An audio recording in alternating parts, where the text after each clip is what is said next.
Hey everyone, welcome to my foundation classes your any time classroom. तो guys अभी चल रहा है हमारा बिहार ईएसआई यानी इन्फोर्समेंट सब इंस्पेक्टर का टेस्ट सीरीज। इसी सीरीज में आज हम लोग करने जा रहे हैं एक और सेट। और अगर आप चैनल पर न्यू हो तो चैनल को सब्सक्राइब कर लो और वीडियो को स्टार्ट करने से पहले एक लाइक कर दो यार। और जो भी आपके फ्रेंड्स हैं सबको बुला लो जल्दी से, ताकि हम लोग सब मिल के सेट शुरू कर सकें। तो चलिए स्टार्ट करते हैं आज का सेट। तो आज का हमारा पहला क्वेश्चन है, श्रीमती असगरी बाई गायन के किस क्षेत्र में विख्यात हैं? असगरी बाई किस क्षेत्र से हैं? ये हैं ध्रुपद गायन से, ठीक है। यह ध्रुपद गायन के फील्ड में विख्यात हैं। अच्छा, एक और आपसे पूछा जा सकता है, तीजन बाई, हाल ही में ये चर्चे में भी थी। ये किस शैली से हैं? ये हैं पांडवानी शैली से, ठीक है। कौन से? पांडवानी शैली से। अगला क्वेश्चन है, विदेशी मुद्रा के सापेक्ष रुपए की विनिमय दर में स्थिरता बनाए रखने का दायित्व किसका है? विदेशी मुद्रा के सापेक्ष में अपने मुद्रा का विनिमय दर यानी एक्सचेंज रेट में स्थिरता बनाए रखना, यह किसका रिस्पॉन्सिबिलिटी है? यह रिजर्व बैंक का रिस्पॉन्सिबिलिटी है। अगला क्वेश्चन है, शानदार क्रांति जो रक्तहीन क्रांति के नाम से भी प्रसिद्ध है, इंग्लैंड में किस वर्ष हुई थी? शानदार क्रांति इंग्लैंड में कब हुई थी? ये हुई थी 1688 ईस्वी में। कब हुई थी? 1688 ईस्वी में। इसको इंग्लैंड का गौरवपूर्ण क्रांति के नाम से भी जाने जाते हैं, ठीक है। इस वक्त के शासक कौन थे? ये थे जेम्स सेकेंड। ये भी आपसे पूछा जाता है, कौन थे? जेम्स सेकेंड, ठीक है। अगला क्वेश्चन है, अकबर का प्रथम और अंतिम आक्रमण किस पर हुआ? अकबर का प्रथम और अंतिम आक्रमण दोनों के बारे में आपसे पूछा गया है। किस किस पर हुआ प्रथम और किस पर हुआ अंतिम, ये बताना है। तो क्या है आपका सही आंसर? आपका सही आंसर है मालवा और असीरगढ़, ठीक है। अकबर का प्रथम आक्रमण, मालवा के शासक कौन था उस वक्त? मालवा का शासक बाज बहादुर। कौन था? बाज बहादुर, ठीक है। बाज बहादुर के खिलाफ 1561 ईस्वी में था। और आखिरी युद्ध जो बोल सकते हो वह 1601 ईस्वी में था। कब था? 1601 ईस्वी में। और ये था मीरन बहादुर के खिलाफ। किसके खिलाफ? मीरन बहादुर के खिलाफ। और मीरन बहादुर कहाँ का था? ये असीरगढ़ का शासक था, ठीक है। अगला क्वेश्चन है, 1857 की क्रांति का प्रतीक क्या था? 1857 के क्रांति का प्रतीक जल्दी बताओ क्या था? ये था कमल और रोटी। क्या था? कमल और रोटी। अगला क्वेश्चन है, भारतीय संविधान में लोक कल्याणकारी राज्य की अवधारणा निहित है। तो लोक कल्याणकारी राज्य की अवधारणा कहाँ निहित है? यह है राज्य के नीति निर्देशक तत्वों में, ठीक है। और इसका भाग क्या है? भाग है 4। और अनुच्छेद कहाँ से कहाँ तक है? अनुच्छेद 36 से लेकर 51 तक वर्णित है, ठीक है। अगला क्वेश्चन है, निम्नलिखित में से कौन सा बंदरगाह प्राकृतिक बंदरगाह नहीं है? जल्दी बताओ, बहुत बार मैंने पढ़ा है। यह है चेन्नई का बंदरगाह, यह प्राकृतिक बंदरगाह नहीं है। अगला क्वेश्चन है, स्टार्च को माल्टोस में परिवर्तित करने वाला एंजाइम कौन सा है? कौन सा एंजाइम है जो स्टार्च को माल्टोस में परिवर्तित करता है? वह कौन सा एंजाइम है? वह है एमाइलेज, ठीक है। इन चारों एंजाइम्स में से एमाइलेज है जो स्टार्च को माल्टोस में बदलता है, ठीक है। अच्छा, टाइलिन आप जानते हो। टाइलिन का काम भी क्या है? यह भी जो स्टार्च है उसको माल्टोस में बदलता है, ठीक है। पेप्सिन भी आपसे पूछा जाता है। पेप्सिन का क्या काम है? यह प्रोटीन को पेप्टोन्स में बदलता है, ठीक है। और एक पूछा जाता है आपसे ट्रिप्सिन प्रोटीन को पॉलीपेप्टाइड में बदलता है, ठीक है। अगला क्वेश्चन है, केंद्रीय कपास अनुसंधान संस्थान यानी CCRI कहाँ स्थित है? केंद्रीय कपास अनुसंधान संस्थान ये कहाँ स्थित है? यह नागपुर में स्थित है। अगला क्वेश्चन है, खजुराहो के मंदिर किस धर्म से संबंधित है? आसान सा क्वेश्चन है, हिस्ट्री में बहुत बार पूछा गया है। खजुराहो का मंदिर किस धर्म से संबंधित है?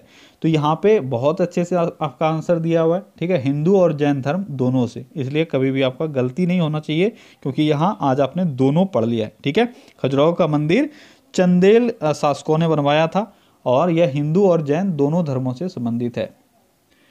अगला क्वेश्चन है, 14 जून 1947 को कांग्रेस के दिल्ली अधिवेशन में भारत के विभाजन का प्रस्ताव स्वीकृत हुआ। इस अधिवेशन के अध्यक्ष कौन थे? ये थे डॉक्टर राजेंद्र प्रसाद, ठीक है। अगला क्वेश्चन है, निम्नलिखित में से कौन सी शीत समुद्री धारा है यानी ठंडी समुद्री जलधारा? इनमें से कौन सा है? मैंने बार बार बोला है जलधारा इंपॉर्टेंट है, पढ़ो। अब आप लोग में से कितने पढ़ रहे हो मुझे नहीं पता। तो आपका सही आंसर है हम्बोल्ट। ठीक है, यहाँ पे देखो ब्राज़ील जलधारा, ये ब्राज़ील की जलधारा, ये अटलांटिक महासागर की गर्म जलधारा है। ठीक है, इसके बाद आपका है गल्फ स्ट्रीम। तो गल्फ स्ट्रीम कैसी है, ये भी अटलांटिक महासागर की गर्म जलधारा है। इसके बाद है क्यूरोसिबो, ये प्रशांत महासागर की गर्म जलधारा है। और हम्बोल्ट या पेरुवियन इसको बोलते हैं, ये प्रशांत महासागर की ठंडी जलधारा है।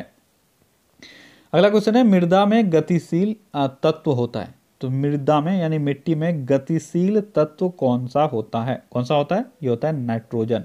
ठीक है, अगला क्वेश्चन है, कांग्रेस का 40वां अधिवेशन 1924 बेलग्राम में आयोजित किया गया। इस अधिवेशन की अध्यक्षता किसने की थी? तो 40वां अधिवेशन था, ये आपको याद रखना है। ठीक है, और 1924 में ये हुआ था बेलग्राम में। तो इसकी अध्यक्षता किसने की थी? महात्मा गांधी ने। ठीक है, अगला क्वेश्चन है, संसद के दोनों सत्रों के बीच कितने समय से अधिक का अंतराल नहीं होना चाहिए? तो 2 सत्रों में कम से कम अधिक से अधिक 6 माह का अंतराल हो सकता है, इससे अधिक नहीं हो सकता है।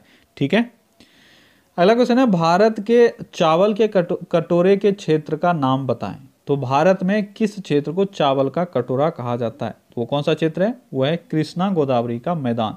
ठीक है, इस क्षेत्र को चावल का कटोरा कहा जाता है। अगला क्वेश्चन है, यूरो 1, यूरो 2, यूरो 3 तथा यूरो 4 क्या है? तो यूरो का इतना सारा फैक्टर आप देख रहे हो, तो क्या है ये, आपको ये बताना है क्या है ये। ये है प्रदूषण पर नियंत्रण हेतु निर्धारित मानदंड। ठीक है, क्या है ये? प्रदूषण पर नियंत्रण हेतु निर्धारित मानदंड। अगला क्वेश्चन है, निम्नलिखित में से कौन सा संक्रामक रोग नहीं है? तो इसमें से संक्रामक रोग कौन सा नहीं है, जल्दी बताओ कौन सा नहीं है? चेचक, प्लेग, पोलियो और डिप्थेरिया। तो आपका सही आंसर है वो है पीलिया। पीलिया एक संक्रामक रोग नहीं है। अगला क्वेश्चन है, एक आदमी एक बार अपने पूरे शरीर का रक्तदान कर सकता है कितना सीसी? यानी यहाँ पे आपसे पूछा जा रहा है कोई इंसान मैक्सिमम कितना ब्लड डोनेट कर सकता है एक बार में? तो ये कर सकता है 250 सीसी। कितना कर सकता है? 250 सीसी यानी क्यूबिक सेंटीमीटर। अगला क्वेश्चन है, अनुवांशिकी के लिए उत्तरदायी है। तो अनुवांशिकी या जेनेटिक्स फैक्टर के लिए, इनहेरिटेंस के लिए कौन उत्तरदायी है? यह है डीएनए। ठीक है, अगला क्वेश्चन है, आग बुझाने के काम में लाया जाता है। इन सब में से आग बुझाने के काम में किसको हम लोग लाते हैं? तो हम लोग लाते हैं कार्बन डाइऑक्साइड को। अगला क्वेश्चन है, कीर्ति स्तंभ का निर्माण किसने किया था या किसने करवाया था? कीर्ति स्तंभ का निर्माण तो ये करवाया गया था राणा कुंभा के द्वारा। इसको विजय स्तंभ भी कहते हैं। अगला क्वेश्चन है, ब्राह्मणों पर जजिया लगाया था। जजिया एक तरह का कर था जो ब्राह्मणों पर भी लगाया गया था, यानी नॉन मुस्लिम्स पे ये लगाया जाता था। ठीक है, तो आपको ये बताना है ब्राह्मण, पहले शुरुआती दौर में ब्राह्मण इससे एक्सटेम्प्टेड थे, लेकिन बाद में ब्राह्मणों पर भी लगाया गया। तो किसने लगाया था? ये लगाया था पहली बार फिरोज शाह तुगलक ने।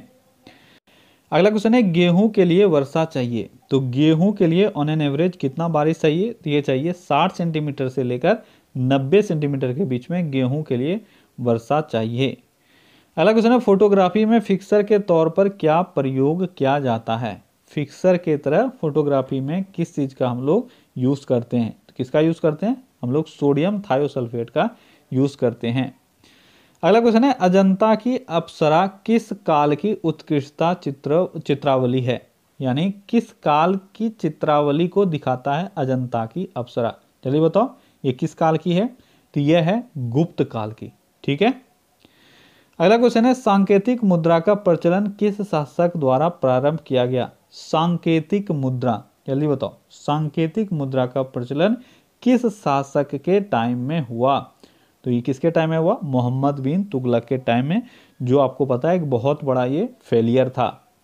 अगला क्वेश्चन है, किस मुगल शासक का काल हिंदी साहित्य का स्वर्णकाल कहा जाता है? जल्दी बताओ, हिंदी साहित्य का स्वर्णकाल किसको कहा जाता है? ये कहा जाता है अकबर के काल को। ठीक है, आपको याद हो अभी कुछ ही सेट पहले, शायद मुझे याद नहीं है किस सेट में, लेकिन मैंने एक सेट में आपसे क्वेश्चन पूछा था कि किस मुगल शासक का काल हिंदी गानों का काल कहा जाता है, यानी हिंदी गानों के लिए प्रसिद्ध है। तो वो था आपका जहांगीर। तो आपको कंफ्यूज नहीं होना है, जहांगीर का काल हिंदी संगीत का काल कहा जाता है। ठीक है, लेकिन हिंदी साहित्य का स्वर्णकाल अकबर के काल को कहा जाता है। अगला क्वेश्चन है, जालियांवाला बाग हत्याकांड की घटना कब घटी थी? डेट बताओ कब घटी थी जालियांवाला बाग हत्याकांड। अभी भी अगर आपको ये याद नहीं हुआ है तो आपको याद कर लेना चाहिए, क्योंकि बार बार ये मौका आपको नहीं मिलेगा। क्या है आंसर? आंसर है 13 अप्रैल। ठीक है, 13 अप्रैल 1919 को जालियांवाला बाग हत्याकांड हुआ था। अच्छा, आपको पता होना चाहिए इस वक्त कौन था वाइसरॉय? तो ये था चेम्सफोर्ड। ठीक है, और रॉलेट एक्ट पारित हुआ था, ये सब आपको पता ही है इसी के समय में। ठीक है, लेकिन आप एक चीज और यहाँ से याद रखना जो मैं आज बता रहा हूँ, जालियांवाला बाग हत्याकांड में एक ऐसा भारतीय का नाम आता है जिन्होंने डायर का जो जनरल डायर था उसका सहयोग किया था। क्या नाम उनका पता है? क्या था उनका नाम? था हंसराज। क्या नाम था? हंसराज। ठीक है, ये याद रखना। और इसके विरोध में गांधी जी ने कौन सा उपाधि लौटाया था? केसर हिंद का। ठीक है, और जमनालाल बजाज ने राय बहादुर की उपाधि वापस कर दी थी। ठीक है, और रविन्द्रनाथ टैगोर ने सर की उपाधि। तो ये 3 उपाधियां हैं जो आपसे पूछा जाता है। अगला क्वेश्चन है, सलीम अली पक्षी विज्ञान एवं प्राकृतिक इतिहास केंद्र कहाँ स्थित है? सलीम अली पक्षी विज्ञान एवं प्राकृतिक इतिहास केंद्र कहाँ स्थित है? ये स्थित है, जल्दी बताओ कहाँ है? ये स्थित है कोयम्बटूर में। ठीक है, अगला क्वेश्चन है, सोयाबीन में निम्नलिखित में से कौन सा प्रोटीन पाया जाता है? सोयाबीन में प्रोटीन पाया जाता है भरपूर मात्रा में, पर आपको ये बताना है कौन सा प्रोटीन पाया जाता है। ये पाया जाता है ग्लिसरीन। ठीक है, एक्चुअली में सोयाबीन का जो रासायनिक नाम है वह क्या है? वह है ग्लाइसिन मैक्स। क्या नाम है इसका? Glycine max. तो कौन सा इसमें प्रोटीन हो जाएगा? Glycine protein. ठीक है, अच्छा यहाँ पे और आपको दिख रहा है ये हार्डिन दिख रहा है। ये हार्डिन प्रोटीन किस में पाया जाता है? हार्डिन प्रोटीन पाया जाता है आपके बार्ली में। बार्ली आप यूज करते हो, ठीक है, वही बार्ली जो होता है उसमें हार्डिन प्रोटीन पाया जाता है। लेगुमिन प्रोटीन ये पाया जाता है आपके दाल में, ठीक है, यानी पल्सेस में। और जीन प्रोटीन है ये पाया जाता है मक्का में। ये सभी आप याद रखना। ठीक है, अगला क्वेश्चन है, समुद्री गाय यानी सी कौ किस वर्ग का प्राणी है? सी कौ किस वर्ग का प्राणी है? तो किस वर्ग का प्राणी है? यह है स्तनधारी वर्ग का। कैसा प्राणी है सी कौ? सी कौ एक स्तनधारी प्राणी है। अगला क्वेश्चन है, निम्नलिखित में से वह कौन सी कंप्यूटर स्मृति है जिसे आंकड़ों और प्रोग्राम के अल्पकालिक संग्रहण के लिए प्रयोग किया जाता है? तो वह कौन सा मेमोरी है? वह आपका रैम। ठीक है, यानी रैंडम एक्सेस मेमोरी। अगला क्वेश्चन है, एंथ्रासाइट कोयला में कार्बन की मात्रा कितनी होती है? एंथ्रासाइट कोयला में कार्बन की मात्रा लगभग 80 से 90% तक होती है। ये 95% तक भी हो सकता है। ठीक है, अगला क्वेश्चन है, शरीर में लोहे की कमी के कारण कौन सी बीमारी हो जाती है? लोहे की कमी अगर हो जाए शरीर में तो आपको रक्तहीनता या एनीमिया का बीमारी जो है वह हो सकता है। अगला क्वेश्चन है, महात्मा गांधी के मृत्यु पर यह किसके उद्गार थे? यानी यह किसने कहा था कि none will believe that a man like this body and soul ever walked on the earth? ये स्टेटमेंट किसका है ये आपको बताना है। तो यह स्टेटमेंट किसका है? यह है एल्बर्ट आइंस्टीन का। बहुत इंपॉर्टेंट क्वेश्चन है, याद रखना। एल्बर्ट आइंस्टीन ने महात्मा गांधी की मृत्यु पर कहा था, none will believe that a man like this body and soul ever walked on the earth. ये किसने कहा था? एल्बर्ट आइंस्टीन ने। अगला क्वेश्चन है, बीमा क्षेत्र में विदेशी प्रत्यक्ष निर्देश यानी एफडीआई फॉरेन डायरेक्ट इन्वेस्टमेंट की अधिकतम सीमा वर्तमान में कितनी है? बीमा क्षेत्र में आपको ध्यान देना है किस क्षेत्र में आपसे पूछा जा रहा है। बीमा के क्षेत्र में यानी इंश्योरेंस के क्षेत्र में अभी जो फिलहाल है वह है 49%। ठीक है, अगला क्वेश्चन है, भारत के किस भाषा को इटालियन ऑफ द ईस्ट कहा जाता है? इटालियन ऑफ द ईस्ट किस भाषा को कहा जाता है? कौन सा भाषा है? यह है तेलुगु भाषा। इसको इटालियन ऑफ द ईस्ट कहा जाता है। ठीक है, अगला क्वेश्चन है, मुक्त विश्वविद्यालय की स्थापना का विचार सर्वप्रथम किसने दिया? मुक्त विश्वविद्यालय इसकी स्थापना का विचार सर्वप्रथम किसने दिया था? किसने दिया था? ये दिया था हेराल्ड विल्सन ने। किसने दिया था? हेराल्ड विल्सन ने। ठीक है, और मुक्त विश्वविद्यालय की स्थापना सर्वप्रथम कहाँ की गई थी? इंग्लैंड में की गई थी। ये भी आप याद रखना। ठीक है, मुक्त विश्वविद्यालय या इसको खुला विश्वविद्यालय भी बोल सकते हो। तो भारत में प्रथम खुला विश्वविद्यालय कहाँ स्थापित की गई थी? देखो यहाँ पे 2 तरह के क्वेश्चंस आंसर आपको मिल सकते हैं। ठीक है, या तो आपको न्यू दिल्ली मिलेगा आंसर या आपको हैदराबाद मिलेगा। तो आपका जो एग्जैक्ट आंसर होना चाहिए वो होना चाहिए हैदराबाद। यहाँ पे BR अम्बेडकर यूनिवर्सिटी स्थापित किया गया था सबसे पहले। ठीक है, लेकिन अगर हैदराबाद आपको ऑप्शन में ना मिले तो न्यू दिल्ली भी आपका सही होगा, जहाँ पे इंदिरा गांधी ओपन यूनिवर्सिटी 1985 में खोला गया था आज़ादी के बाद। ठीक है, तो ध्यान रखना दोनों में से कौन सा दिया हुआ है भारत में। अगला क्वेश्चन है, सीमेंट को पीसने की प्रक्रिया के दौरान चूर्णित क्लिकर में जिप्सम मिलाने का उद्देश्य क्या है? तो सीमेंट में पीसने की प्रक्रिया के दौरान जो भी चूर्ण निकलता है उसमें जिप्सम मिलाया जाता है। इसका कारण क्या है? क्या कारण है जिप्सम मिलाने का? इसका कारण है सेटिंग के समय को नियंत्रित करने के लिए। किस चीज़ के? सेटिंग के समय को नियंत्रित करने के लिए जिप्सम मिलाया जाता है। अगला क्वेश्चन है, डांडिया लोक नृत्य मुख्य रूप से कहाँ प्रचलित है? आसान सा क्वेश्चन है। डांडिया कहाँ प्रचलित है? यह है गुजरात में प्रचलित। ठीक है। अच्छा, और आपके यहाँ पे दूसरे जो ऑप्शंस हैं उसमें से है महाराष्ट्र। महाराष्ट्र में कौन कौन सा लोक नृत्य प्रचलित है? जैसे लावनी, ठीक है, लावनी, तमाशा, ये सब महाराष्ट्र में प्रचलित है। इसके बाद आपको दिख रहा है असम। असम में कौन सा है? बिहू, बिछुआ, ठीक है, ये सब असम में प्रचलित है। नागालैंड आपको दिख रहा है, यहाँ पे चोंग या नुरालिम, ठीक है, चोंग या नुरालिम अगर आपसे पूछा जाए तो यह नागालैंड में प्रसिद्ध है। ठीक है। और गुजरात में आपका क्या क्या है? गुजरात में आपका डांडिया हो गया, गरबा हो गया। ठीक है, ये दो चीज़ें बहुत बार पूछा गया है। अगला क्वेश्चन है, निम्नलिखित किस शहर में अशोक के शिलालेख नहीं है? किस शहर में अशोक के शिलालेख नहीं है? गिरनार, कंधार, पाटलिपुत्र और टोपरा। तो यहाँ पे पाटलिपुत्र एक ऐसा जगह है जहाँ पे आपको अशोक का कोई भी शिलालेख नहीं मिला है और रेस्ट सभी जगह में आपको मिला है। अगला क्वेश्चन है, लाहौर दिल्ली बस सेवा क्या कहलाता है? लाहौर दिल्ली बस सेवा, जल्दी बताओ। लाहौर और दिल्ली के बीच में जो बस सेवा शुरू की गई थी उसका क्या नाम था? उसका नाम था सदा-ए सरहद। क्या नाम था? सदा-ए सरहद। ठीक है। बहुत बच्चे इसको समझौता एक्सप्रेस से कंफ्यूज कर देते हैं। यहाँ तो आपके ऑप्शन में समझौता एक्सप्रेस है नहीं, अगर रहता तो बहुत सारे बच्चे उसको आंसर कर देते। समझौता एक्सप्रेस ये भारत और पाकिस्तान के बीच में चलाई गई एक ट्रेन सेवा है। ठीक है। और यहाँ पे आपको बस सेवा पूछी जा रही है जो दिल्ली से लाहौर के बीच चलाई गई थी। कोई कंफ्यूजन नहीं। बस सेवा है सदा-ए सरहद और ट्रेन सेवा है समझौता एक्सप्रेस। अच्छा, समझौता एक्सप्रेस कहाँ चलाई गई थी, मतलब किस दो जगह के बीच में? ये था आपका लाहौर से अटारी। कहाँ था? लाहौर से अटारी। ठीक है। अगला क्वेश्चन है, कैगा परमाणु संयंत्र किस राज्य में है? कैगा परमाणु संयंत्र किस राज्य में है? तो किस राज्य में है कैगा? यह है आपके कर्नाटक में स्थित। अगला क्वेश्चन है, जब मैग्मा की एक परत तलहटी में जम जाती है तो इसे क्या कहते हैं? अगर मैग्मा की एक परत तलहटी में जम जाए तो इसको क्या कहा जाता है? क्या कहा जाता है इसको? इसको कहा जाता है सील। ठीक है।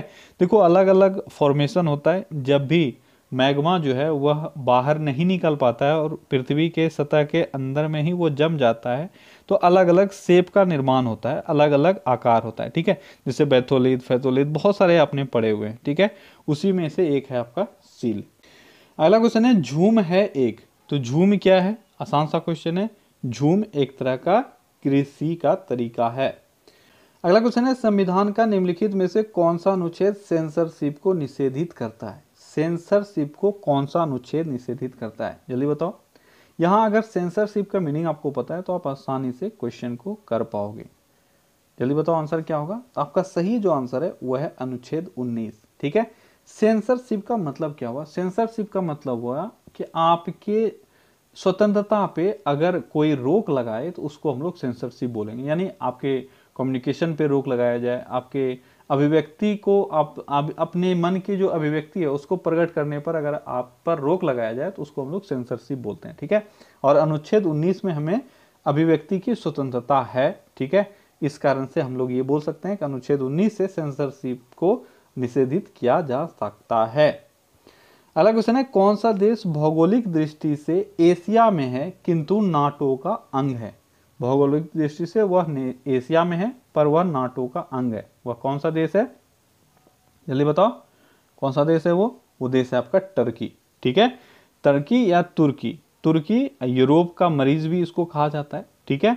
लेकिन भौगोलिक रूप से अगर देखेंगे तो ये एशिया का पार्ट है। ठीक है। और मुस्तफ़ा कमाल पाशा नाम आपने सुना होगा। ठीक है। इसको तुर्की का पिता भी कहा जाता है। ठीक है। अगला क्वेश्चन है, काला सागर में गिरने से पूर्व यूरोप के 17 देशों से होकर बहने वाली नदी कौन सी है? बहुत ही अच्छा सा क्वेश्चन। काला सागर में गिरने से पूर्व यूरोप के 17 देशों से होकर बहने वाली नदी का नाम आपको बताना है। वो कौन सी नदी है? वह नदी है डेन्यूब नदी। कौन सी नदी है? डेन्यूब नदी। इसका उद्गम जो है वह ब्लैक फॉरेस्ट यानी जो जर्मनी में स्थित ब्लैक फॉरेस्ट है, ठीक है, वहां से हुआ है और काला सागर में ये जाके गिरती है। ठीक है। अगला क्वेश्चन है, फिल्में टैक्सी ड्राइवर, गाइड और ज्वेल थीफ हमें किसकी याद दिलाती है? यानी कौन से वो एक्टर हैं जिनकी याद हमें इन सारे फिल्मों से आती है? वह कौन से एक्टर हैं? वह हैं इनमें से कोई नहीं। क्यों नहीं है? क्योंकि ये सारे फिल्में जो हैं ये देवानंद के हैं। किनके हैं? देवानंद के। और आपके ऑप्शन में देवानंद है ही नहीं। ठीक है। अगला क्वेश्चन है, मोम्बासा, किसुमु और नाकुरा कहाँ के शहर हैं? मोम्बासा, किसुमु और नाकुरा यह कहाँ के शहर हैं? किस देश के शहर हैं? किस देश के शहर हैं ये सारे? तो ये सारे शहर हैं केन्या के। कहाँ के शहर हैं? केन्या के ये सारे शहर हैं। ठीक है। केन्या की राजधानी कहाँ है? केन्या की राजधानी है नैरोबी। ठीक है। अगला क्वेश्चन है, ग्रेट वार के नाम से जाना जाने वाला युद्ध कौन सा है? ग्रेट वार के नाम से हम लोग किस युद्ध को जानते हैं? तो ये हुआ प्रथम विश्व युद्ध। ठीक है। प्रथम विश्व युद्ध को हम लोग ग्रेट वार के नाम से जानते हैं, जो 1914 से लेकर 18 तक चला था। क्लियर है। अगला क्वेश्चन है, तांगिया खेती की जाती है। तांगिया खेती कहाँ की जाती है? तांगिया खेती कहाँ की जाती है? ये की जाती है म्यांमार में। और म्यांमार की राजधानी कहाँ है? नेपितो। अगला क्वेश्चन है, पनामा रोग किससे संबंधित है? पनामा रोग किससे संबंधित है? किससे संबंधित है? यह संबंधित है केला से। कौन सा रोग? पनामा रोग। अगला क्वेश्चन है, टमाटर का रंग किसके कारण लाल होता है? बहुत बार पूछा गया ये क्वेश्चन है। टमाटर का रंग लाइकोपीन के कारण लाल होता है। अगला क्वेश्चन है, निम्नलिखित में से किस एक देश में संसदीय और अध्यक्षीय तरह की सरकारों का सम्मिश्रण विद्यमान है? वह कौन सा देश है? चारों ऑप्शन को पढ़ो और आंसर दो। जहां पे आपका संसदीय प्रणाली भी है और अध्यक्षीय प्रणाली भी है, तो वह है आपका फ्रांस। ठीक है। फ्रांस में ये चीज आपको देखने को मिलेगा। अगला क्वेश्चन है, पंचायतों में अनुसूचित जाति और अनुसूचित जनजातियों को स्थान के आरक्षण का प्रावधान निम्न में से किस एक अनुच्छेद में है? बहुत ही अच्छा क्वेश्चन। ठीक है। अनुसूचित जाति और अनुसूचित जनजाति को स्थान के आरक्षण का प्रावधान किस चीज में? तो पंचायतों में। किस अनुच्छेद के तहत है? कौन सा अनुच्छेद है वो? है अनुच्छेद 243 घ। कौन सा अनुच्छेद है? 243 घ। ठीक है। बहुत अच्छे से इसको याद रखना, कंफ्यूज आप हो सकते हो क्योंकि सारे ऑप्शंस को देखो, सारा 243 ही है। अगला क्वेश्चन है, भारत में किस प्रकार की वाणिज्यिक बैंकिंग व्यवस्था है? भारत में किस प्रकार की वाणिज्यिक बैंकिंग व्यवस्था है? यहाँ पे मिश्रित वाणिज्यिक बैंकिंग व्यवस्था है। यहाँ पे प्राइवेट सेक्टर्स भी होते हैं और पब्लिक सेक्टर्स भी होते हैं। ठीक है। अच्छा, एक बात मुझे बताओ, आरबीआई का गठन कब हुआ था? आरबीआई का गठन हुआ था 1935 में। कब हुआ था? 1 अप्रैल 1935 को। अगला क्वेश्चन आरबीआई से आपका है, भारतीय रिजर्व बैंक का लेखा वर्ष कौन सा है? आसान सा क्वेश्चन है। भारतीय रिजर्व बैंक का लेखा वर्ष है जुलाई से जून। ठीक है। अगला क्वेश्चन है, क्रिकेट विश्व कप में पहली बार दिन रात्रि के मैच कब खेले गए? यानी डे नाइट मैच। पहली बार क्रिकेट के इतिहास में डे नाइट मैच कब खेला गया था? जल्दी बताओ, कब खेला गया था? यह खेला गया था 1992 में। ठीक है। क्रिकेट विश्व कप में पहली बार डे नाइट मैच 1992 में खेला गया था। ठीक है। अगला क्वेश्चन है, दादा भाई नेरोजी ने 1966 में ईस्ट इंडिया एसोसिएशन की स्थापना की। अच्छा, यहाँ पे थोड़ा सा टाइपिंग एरर है, ये 1966 नहीं 1866 होगा। ठीक है। दादा भाई नेरोजी ने 1866 में ईस्ट इंडिया एसोसिएशन की स्थापना की थी। आपको बताना है ये कहाँ किया गया था। तो 1866 में दादा भाई नेरोजी के द्वारा ईस्ट इंडिया एसोसिएशन की स्थापना लंदन में की गई थी। कहाँ की गई थी? लंदन में। ठीक है। अगला क्वेश्चन है, सबसे कम तरंग लंबाई वाली किरणें हैं। सबसे कम तरंग लंबाई यानी तरंग दैर्घ्य या वेवलेंथ सबसे कम किसका है? तो यह है गामा किरण का। अगला क्वेश्चन है, निम्नलिखित में से कौन सी संसद की अस्थायी समिति नहीं है? ध्यान से पढ़ो, अस्थायी समिति नहीं है आपसे पूछा जा रहा है, वह कौन सी समिति है? ऑप्शंस पढ़ो और आंसर दो। क्या होगा आपका सही आंसर? तो आपका सही आंसर होगा अनुसूचित जाति और अनुसूचित जनजाति के कल्याण के लिए बनाई गई समिति। ये अस्थायी समिति नहीं होती है। ठीक है। और रेस्ट जो भी है आपके हैं, सार्वजनिक अकाउंट समिति, प्राक्कलन समिति और सार्वजनिक उपक्रम की समिति, ये सारे समितियां अस्थायी समिति हैं। ठीक है। अच्छा, यहाँ से जो आपका प्राक्कलन समिति है, इसमें कितने सदस्य होते हैं ये आपसे पूछा जाता है। कितने सदस्य होते हैं? इसमें टोटल 30 सदस्य होते हैं। और जो सभी लोकसभा के ही सदस्य होते हैं, ठीक है। और लोक लेखा समिति यहाँ से एक आता है, उसमें भी मैंने आपको बताया था टोटल 22 सदस्य होते हैं, लेकिन 15 सदस्य लोकसभा से और 7 सदस्य राज्यसभा से उसमें होते हैं, ठीक है। अगला क्वेश्चन है, अक्रिय गैस परमाणुओं के सबसे बाहरी कक्ष में सामान्यतः कितने इलेक्ट्रॉन होते हैं। अक्रिय गैस यानी इनर्ट गैसेस के बाहरी जो कक्ष होता है, ठीक है, उसमें कितने इलेक्ट्रॉन होते हैं। कितने इलेक्ट्रॉन होते हैं उसमें? जनरली 8 इलेक्ट्रॉन होते हैं, लेकिन एक अक्रिय गैस है जिसमें 2 इलेक्ट्रॉन होता है, वो कौन सा है जल्दी से बताओ।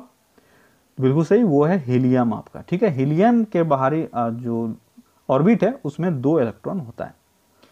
अगला क्वेश्चन है, भूमंडल पर कर्क रेखा और मकर रेखा के बीच अवस्थित क्षेत्र कहलाता है। भूमंडल पर कर्क रेखा और मकर रेखा के बीच जो क्षेत्र अवस्थित है वह क्या कहलाता है? क्या कहलाता है वह कहलाता है उष्णकटिबंधीय क्षेत्र। कैसा क्षेत्र? उष्णकटिबंधीय क्षेत्र, ठीक है। अगला क्वेश्चन है, डेल्टा का निर्माण होता है जब नदी के मुहाने पर। डेल्टा का निर्माण कब होता है? तो डेल्टा का निर्माण तब होता है जब नदी के मुहाने पर समुद्री ज्वार निर्बल हो। क्या हो? निर्बल हो, यानी ज्वार जो है वह ज्यादा पावरफुल नहीं होगा, तभी डेल्टा का निर्माण होगा, नहीं तो डेल्टा का निर्माण नहीं होगा।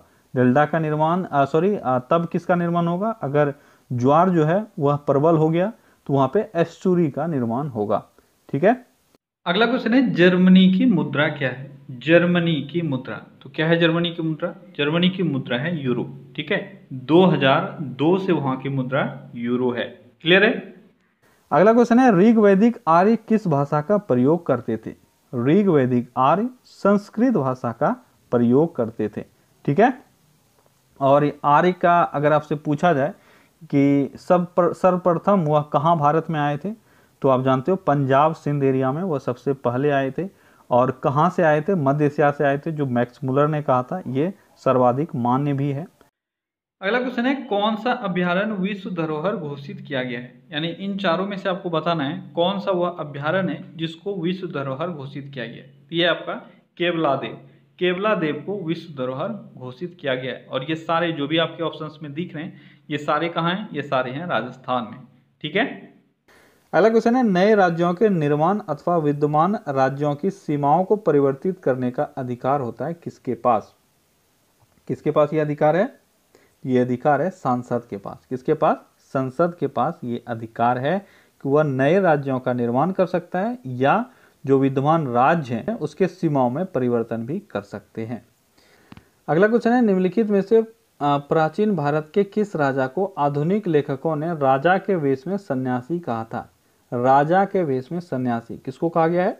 ये कहा गया है गौतमीपुत्र सतकर्णी को, ठीक है। गौतमीपुत्र सतकर्णी किस वंश के राजा हैं? तो यह सातवाहन वंश के राजा हैं, ठीक है। सातवाहन वंश के राजा हैं गौतमीपुत्र सतकर्णी, और इनको कहा गया है राजा के वेश में सन्यासी, ठीक है। अच्छा, सातवाहन वंश की राजधानी कहाँ थी? इनकी राजधानी थी प्रतिष्ठान। कहाँ थी? प्रतिष्ठान, ठीक है। अगला क्वेश्चन है, किसे गांधी जी का कॉन्साइंस कीपर कहा जाता है? गांधी जी का कॉन्साइंस कीपर किसको कहा जाता है? तो गांधी जी का कॉन्साइंस कीपर कहा जाता है किसको? तो सी राजागोपालाचारी को कहा जाता है। क्लियर है?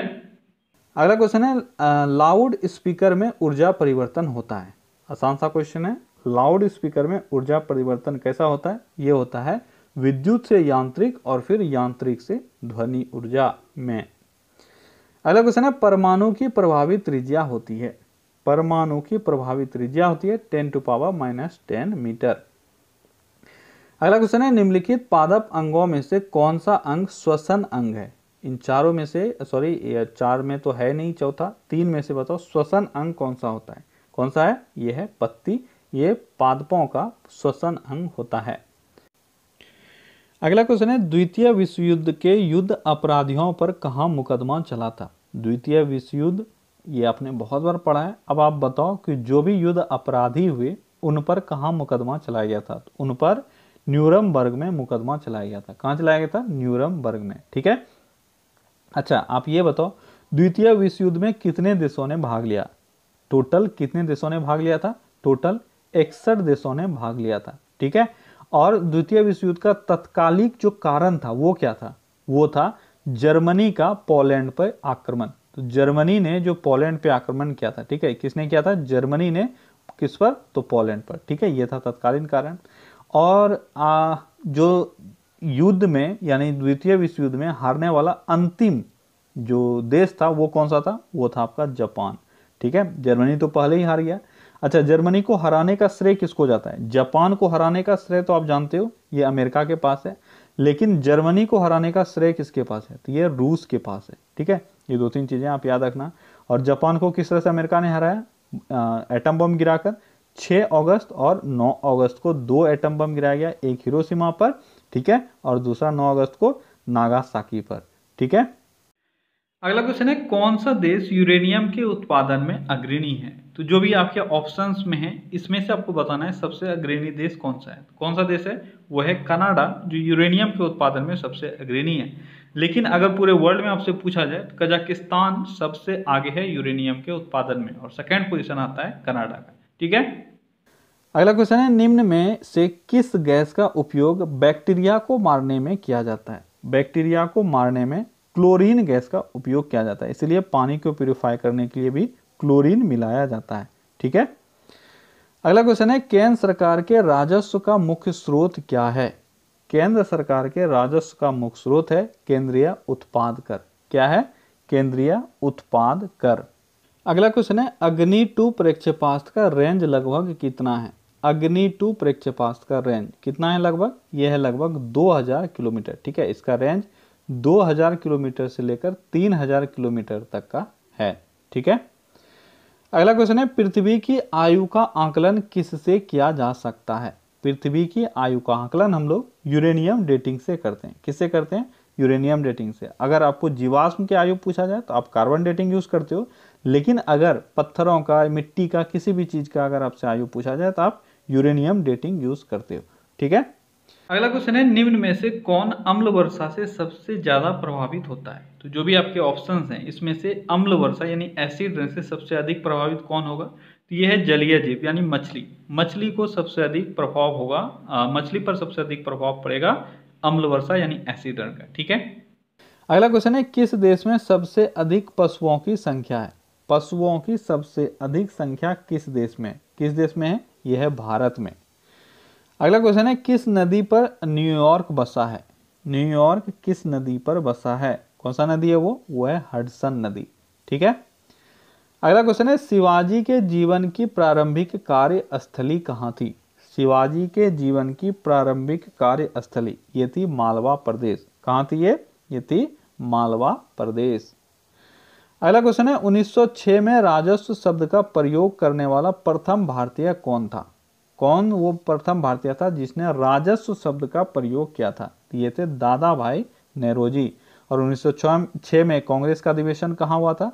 तो 1906 में कांग्रेस का अधिवेशन हुआ था कोलकाता में।